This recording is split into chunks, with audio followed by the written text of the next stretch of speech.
أهلا بكم أعزائي المشاهدين في هذه المحاضرة من برنامج علم المصريات. لكن في البداية نقول كل سنة وحضراتكم طيبين. اليوم هو 9 من مارس، تذكار عيد نياحة قداسة الحبر الجليل البابا كيرلس السادس. في الحقيقة شهر مارس بيعتبر شهر عزيز جدا علينا كمسيحيين، بحيث أن 9 من مارس عام 1971 قد تنيح قداسة البابا كيرلس السادس، وأيضا في نفس الشهر 17 من مارس قد تنيح قداسة البابا شنودة الثالث، البابا 117 للكنيسة المرقسية، الكنيسة القبطية الأرثوذكسية. اليوم أتكلم عن الكنيسة المعلقة، ولكي أتكلم عن هذه الكنيسة فهشرح شرح أكاديمي، شرح تفصيلي لهذا الأثر الذي يعتبر من أقدم الآثار اللي موجودة في العالم، وبالنسبة لداخل مصر بيعتبر أقدم أثر مسيحي موجود داخل مصر. الكنيسة المعلقة بنقول عليها في اللغة الإنجليزية The Hanging Church، أو باللغة الألمانية Die Hängige Kirche. سميت بالمعلقة لأنها بنيت على برجين. عشان أقول برجين يبقى هتكلم عن حصن بابليون، أو بنقول عليه بابليون فورترس. حصن بابليون بناه الإمبراطور تراجان في القرن الثاني الميلادي، لأن طبعا مصر وقعت تحت الاحتلال الروماني، فبني هذا الحصن في القرن الثاني الميلادي. فإذن هذه الكنيسة اللي تعتبر بتقع على شارع ماري جرجس، الشارع الرئيسي هو ماري جرجس، وبتتوسط هذه الكنيسة الذي يطلق عليها مجمع الأديان، تتوسط معبد بن عزرا اليهودي، وأيضا تتوسط جامع عمرو بن العاص. لذلك يقال عنها في علم الأركيولوجي أنها تتوسط الديانة اليهودية وأيضا الديانة الإسلامية أو الإسلام. هذه الكنيسة المعلقة عشان أروحها داخل مصر يبقى لازم أنزل محطة ماري جرجس. الكلام اللي هقوله ده كتب في الكتب العالمية والموسوعات العالمية اللي هي الانترناشونال انسايكلوبيديا. شارع ماري جرجس هذا الشارع معروف عالميا عن طريق السبواي أو عن طريق مترو الأنفاق. لو أنا نزلت يمين ألاقي هذه الكنيسة المعلقة زي ما يشوف كده في الشكل الأول. الشكل الأول من الخارج، الكنيسة يعلوها الصليب، في جزء خارجي ده بنطلق عليه ماء السبيل. ماء السبيل اللي أنشأ هذا الجزء هو المعز لدين الله الفاطمي في الدولة الفاطمية. أنا كل اللي أنا بشرحه أنا لسه في الجزء الخارجي. عشان أخش الكنيسة المعلقة هبتدي بالمين انترنس، المدخل الرئيسي.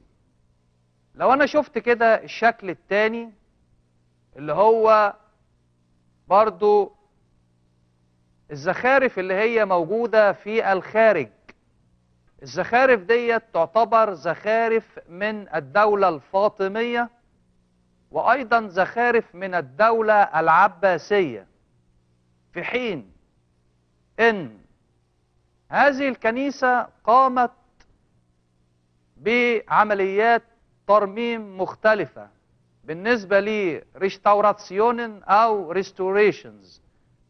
في 3 عمليات ترميم لهذه الكنيسة في 3 مراحل مختلفة من الحقب التاريخية. أول مرحلة كانت في عصر العباسي، طبعا في عهد هارون الرشيد، قام بترميم هذه الكنيسة. ثم يليه، خلي بالكم الاسمين دول لأن الاسمين دول يعتبروا متقاربين جدا، اللي هو العزيز بالله الفاطمي ثم الظاهر بالله الفاطمي، الاثنين من الدولة الفاطمية. العزيز بالله الفاطمي قام بترميم هذه الكنيسة. مش بس هذه الكنيسة، كل الكنائس اللي موجودة في المنطقة قام بترميمها المعز لدين الله الفاطمي. ثم الظاهر لدين الله الفاطمي قام أيضا بعملية ترميم أخرى لهذه الكنيسة وكل الكنائس الموجودة.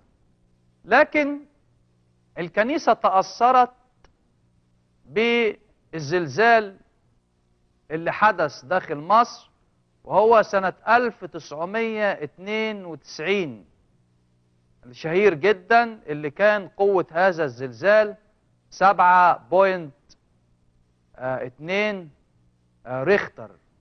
فتأثرت هذه الكنيسة بقوة هذا الزلزال، فأثرت على المباني الرئيسية. طبعا في علم الآثار أي أثر بيمر عليه 100 سنة بنطلق عليه إنه أثر.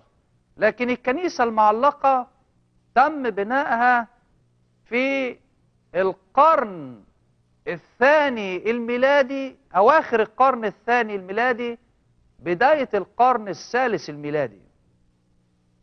وطبعا البعثات الروسية اللي هي الأثرية بعد هذا الحدث والزلزال اللي كان سنة 1992، البعثات الروسية قامت بترميم الكنيسة من الداخل ومن الخارج.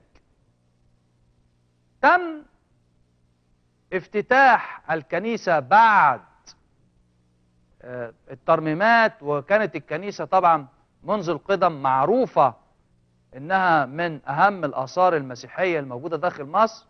لكن في سنة 1982-83 انتهت عمليات الترميمات الخاصة بهيئة الآثار المصرية، وبعد ذلك طبعا من بعد 92 الهيئات البعثات الروسية قامت أيضا بعملية ترميم مختلفة داخل الكنيسة.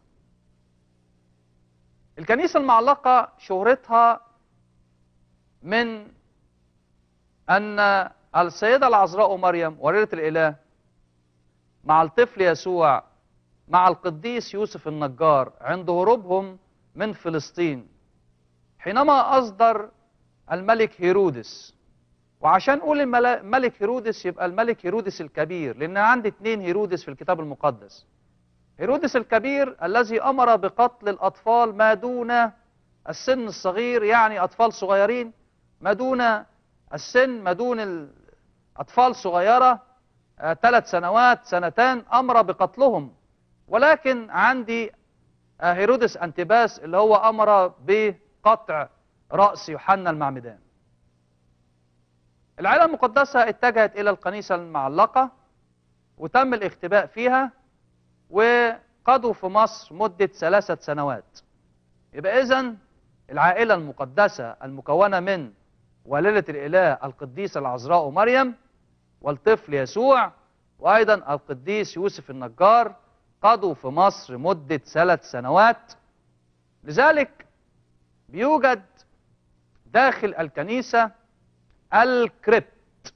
الكريبت يعني المخبأ اللي هم كانوا فيه لمدة 6 أشهر داخل الكنيسة المعلقة. دلوقتي أنا بره الكنيسة أشوف الشكل التالي عشان أشوف كده، هخش الكنيسة من بره. هشرح لحضراتكم الشكل اللي أنا شايفه دوت. شكل الكنيسة واخد الشكل أو الطراز البازاليكي، أو بنقول عليه البازيليكيان ستايل في الفن، أو بمعنى أصح الجمالون. الطراز البازيليكي لما هطلع كده السلالم عشان هدخل الكنيسة المعلقة، لما هطلع السلالم هخش من البوابة الرئيسية أو المين انترانس أو الهاوبت اينجانج.